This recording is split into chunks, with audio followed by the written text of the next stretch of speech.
Hello students, मैं doctor Narendra Kumar एक बार फिर अपने YouTube channel Lohia coaching classes पर आपके लिए लेके आया हूँ एक और नई वीडियो। स्टूडेंट, मेरा आज का टॉपिक है linear differential equation with constant coefficient.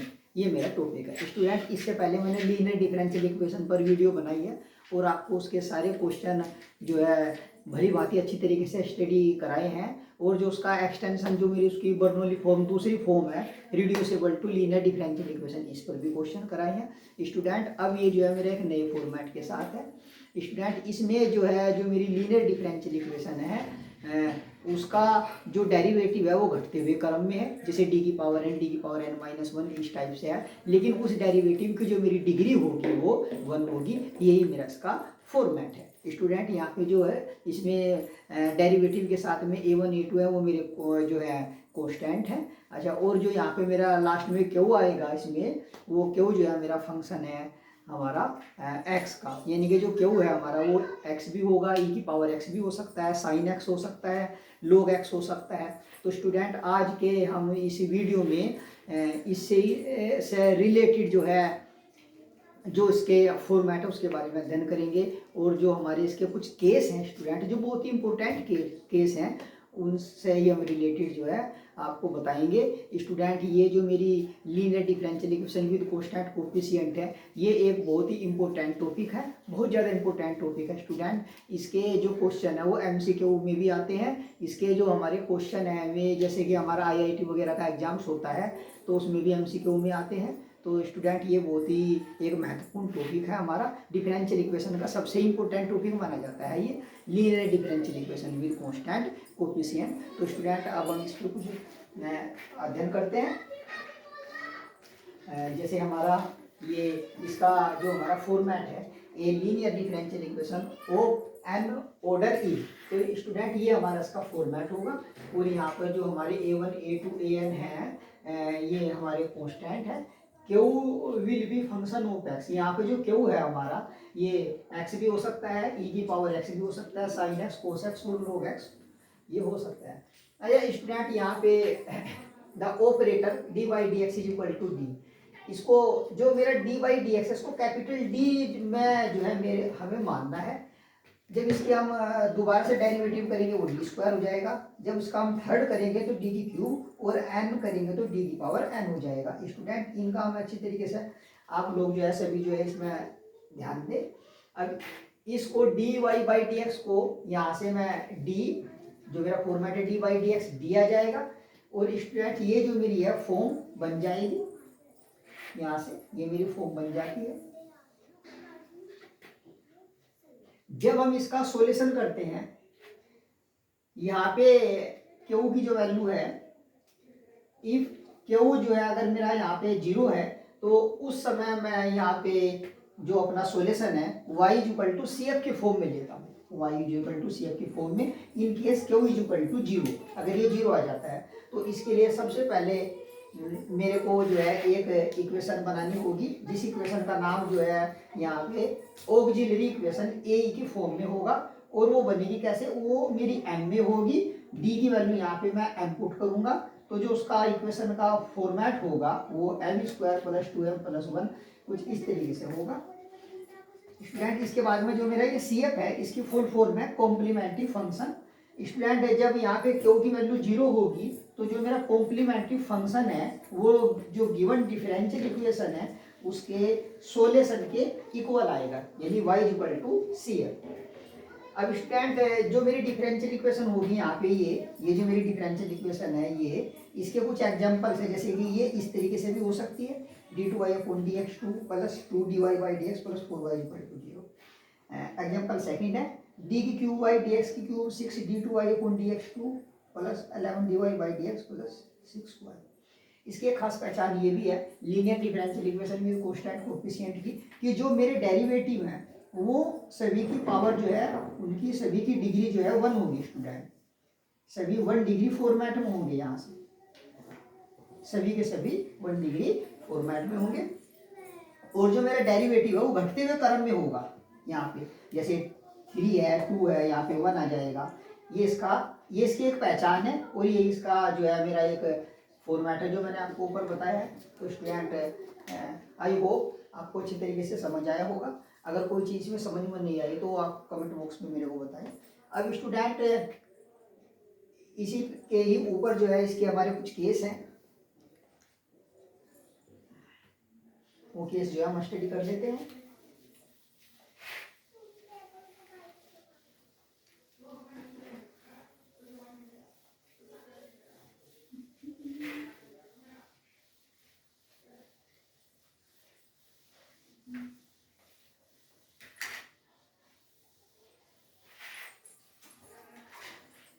Student इसमें हमारा केस फर्स्ट है।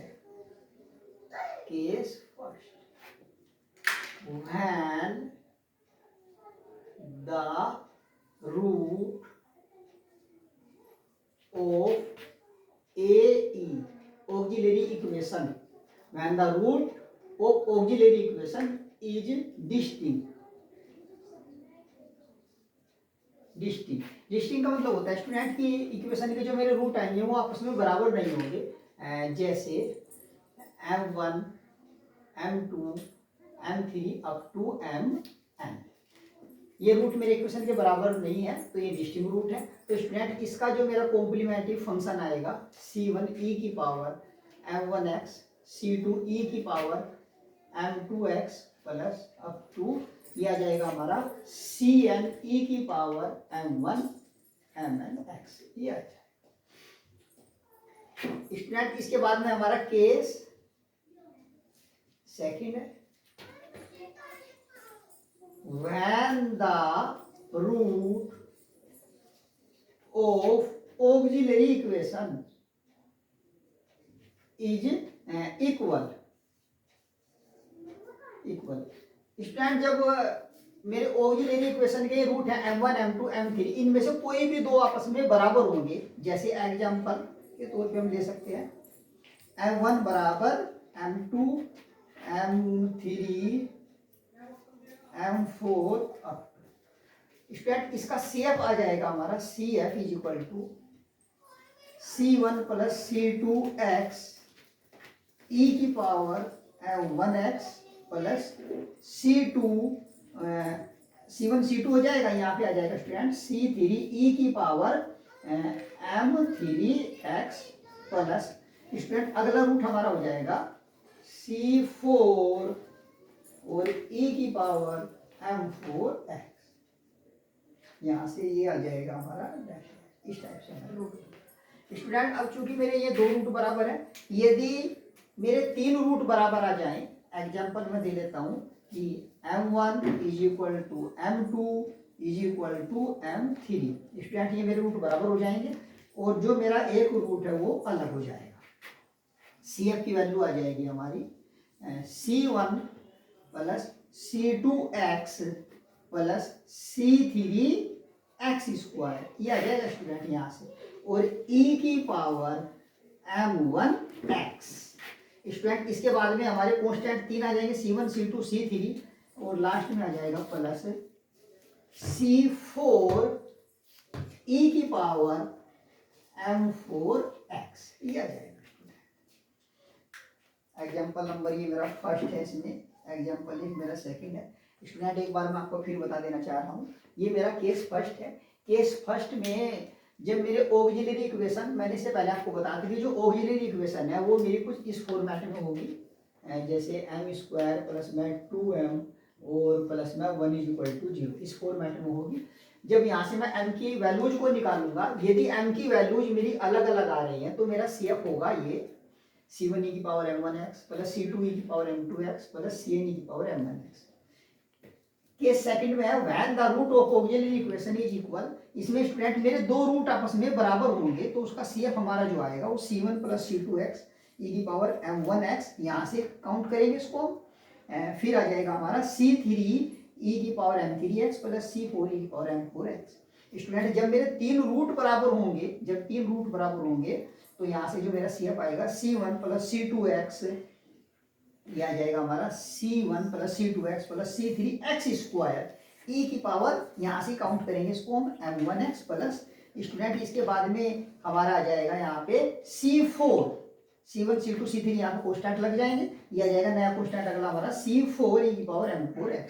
स्टूडेंट तो ये मेरे केस हैं जो मैंने आपको अच्छी तरीके से बताए हैं। जब स्टूडेंट हम किसी डिफरेंशियल इक्वेशन का जब सॉल्यूशन करेंगे, लीनियर डिफरेंशियल इक्वेशन भी कांस्टेंट कोफिशिएंट का, उस समय ये केस हमारे यूज होंगे। इन केस के बिना हम डिफरेंशियल इक्वेशन का सॉल्यूशन नहीं कर पाएंगे। तो आपसे मैं यह उम्मीद करूंगा कि आप इन केस को अच्छी तरीके से स्टडी कर लीजिएगा, ये आपके बहुत ही काम आएंगे स्टूडेंट। इसके बाद है हमारा case number 3।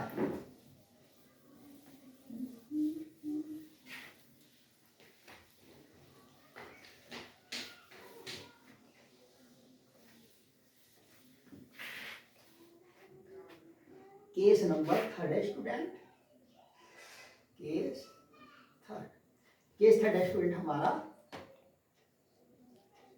when the root of auxiliary equation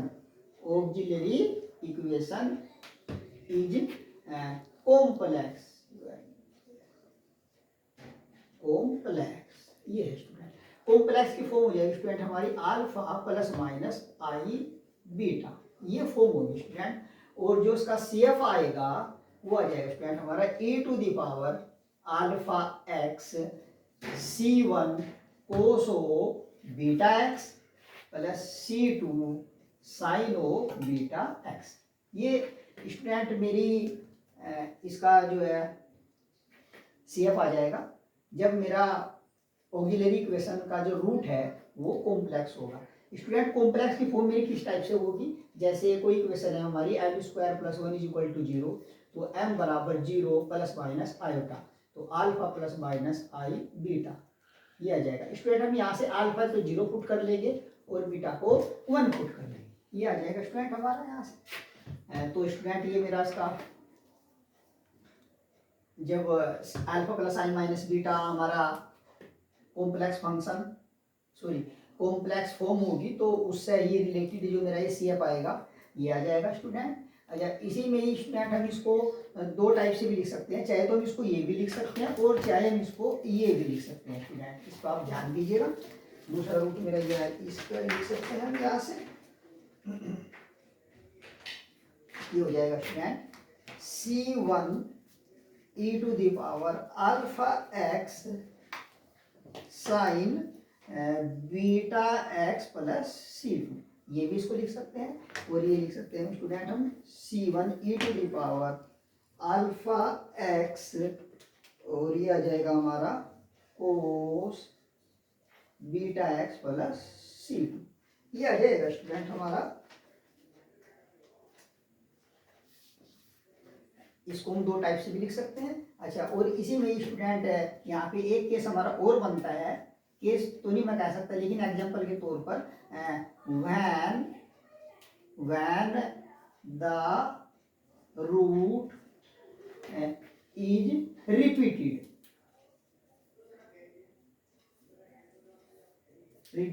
यदि इसमें जो मेरे रूट है वो रिपीटेड हो जाए, यानी कि ये मान कर चलना स्टूडेंट अब अल्फा प्लस आई बीटा और अल्फा माइनस आई बीटा और अल्फा माइनस आई बीटा, मतलब इस फॉर्मेट में आ जाए। जो मेरे कॉम्प्लेक्स वाले जो ये रूट हैं ये भी यदि रिपीटेड हो जाए तो इस केस में मैं जो CF करूँगा स्टूडेंट, जो उस केस में मेरा CF आ जाएगा student e to the power alpha X और ये होगा मेरा C1, ये हो जाएगा मेरा C1 प्लस C2 एक्स और ये आ जाएगा कोस ओ बीटा एक्स प्लस में आ जाएगा स्टूडेंट हमारा यहाँ से C3 प्लस C4 एक्स आ जाएगा और साइन बीटा एक्स आ जाएगा स्टूडेंट, ये आ जाएगा।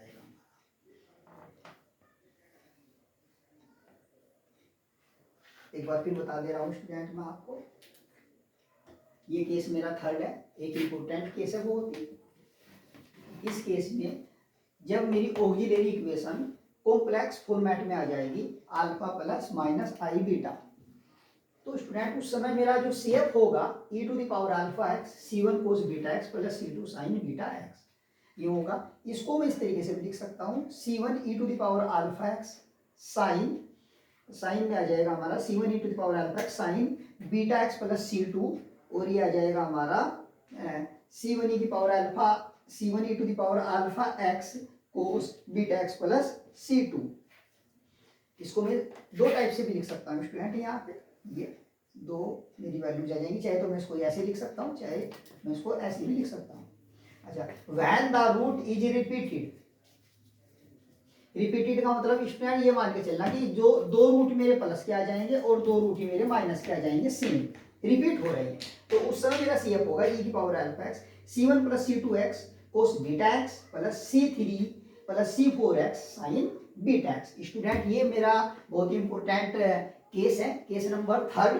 स्टूडेंट इसको आप अच्छी तरीके से देख लीजिएगा और इसको नोट कर लीजिएगा स्टूडेंट। अब इसके बाद में हमारा last case, case number 4।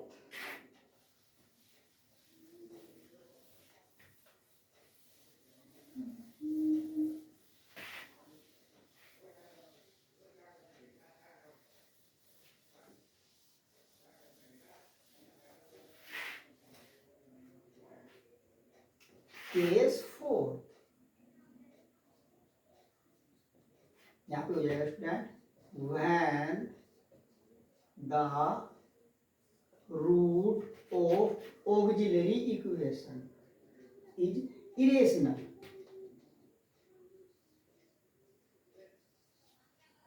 Irrational means ये हो जाएगा हमारा alpha plus under root beta, alpha plus under root beta, ये आ जाएगा स्टूडेंट अल्फा प्लस माइनस ये। स्टूडेंट एक बार फिर ध्यान दे, when the root of auxiliary equation is irrational, मतलब कहने का ये है कि एपरी में अंडर रूट में आ जाएगा जब हमारा ये जो है, जब हमारा अंडर रूट में होगा केस, तब स्टूडेंट हम इसका जो CF निकालेंगे CF, तो उस समय CF की जो हमारी फॉर्म होगी स्टूडेंट वो किस टाइप से होगी, इसको भी नोट कर लीजिएगा। e to the power alpha X ये आ जाएगा हमारा C1 कोस हाइपरबोलिक में आ जाएगा स्टूडेंट हमारा under the root beta x plus C2 sine hyperbolic under the root beta और एक्स, ये आ जाएगा। स्टूडेंट एक बात का हमारा ध्यान दें कि ये जो है हमारा x है, जो ये x ये अंडर रूट से बाहर है, क्योंकि यहाँ पे अंडर रूट बीटा में है। e to the power alpha x C1 cos hyperbolic under root beta X, ये आ जाएगा। स्टूडेंट इसको भी हम इसी टाइप से दो फॉर्मेट में लिख सकते हैं यहाँ पे, चाहे तो हम इसको ये भी लिख सकते हैं CF पे, और स्टूडेंट अगर हम अलग अलग करना चाहें तो ये हो जाएगा हमारा C1 e to the power alpha X sine hyperbolic में आ जाएगा हमारा under root beta x plus में C2। स्टूडेंट दूसरा हमारा आ जाएगा C1 e to the power alpha X और cos hyperbolic under root beta x plus में C2, ये आ जाएगा।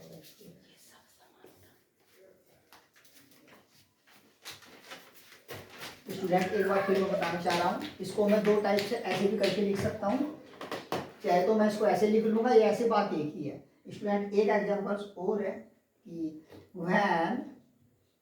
When the root of A E auxiliary equation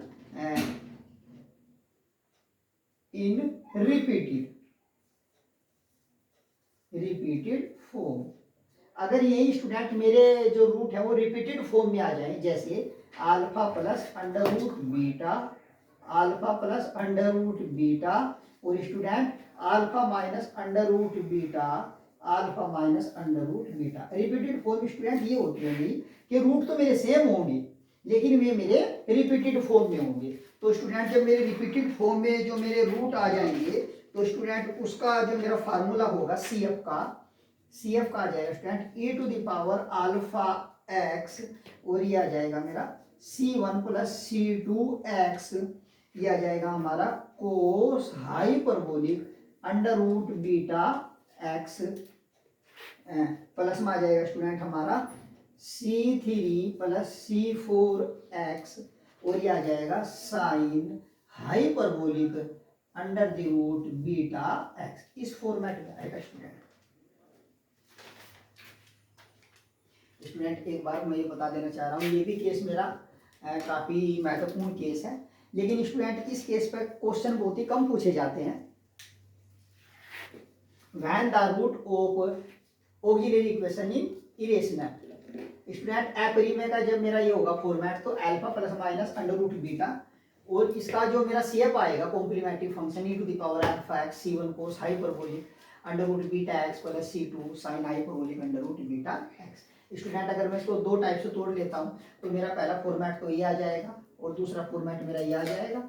student अगर मेरे ये रूट रिपीट हो जाएं, ये दोनों मेरे रूट रिपीट हो जाएं, alpha plus under root beta beta minus में ये माइनस में, तो स्टूडेंट हो जाएगा हमारे e to the power alpha x C1 plus C2 x cos hyperbolic under root beta x plus C3 plus C4 x और sine hyperbolic under root beta x. Student ये मेरा जो है रिपीटेड रूट का हो जाएगा। तो स्टूडेंट हमने जो है आज के अपने इस वीडियो में जो linear differential equation with constant coefficient है उसके फॉर्मेट के बारे में आपको बताया।